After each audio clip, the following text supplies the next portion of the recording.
The first motion is about reclaiming wages for workers, and the motion, it plans to do that through worker-centric approaches.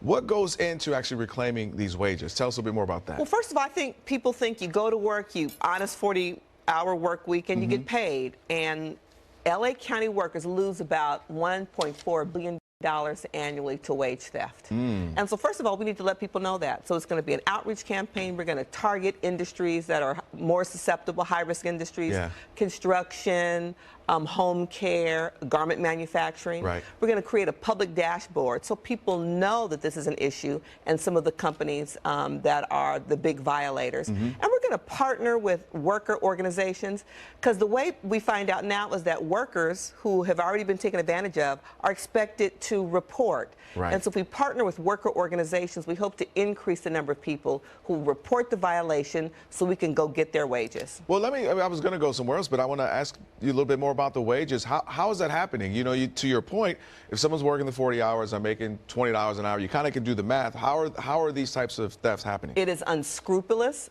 business owners, employers who simply don't pay them, or they pay them below minimum wage. Gotcha. And so again, billions of dollars lost annually. And this, when we say lost, this is to working class people. You work 40 hours and you don't get a full day's work wage. It's a problem. Absolutely. Let me ask you this. The second motion is about supporting local manufacturing to boost our area's economy. How have we actually seen these industries change our local economies?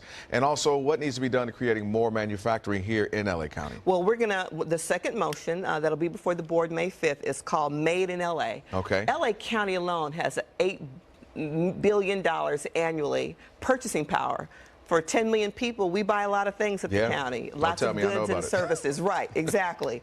And so if LA County prioritizes LA companies, we could support our local economy. And so we want to make sure that local manufacturing businesses, companies that are in the garment manufacturing business that are making uniforms, benefit from the purchasing power of LA County. So it's going to be made in LA, and that's how we're going to prioritize local business.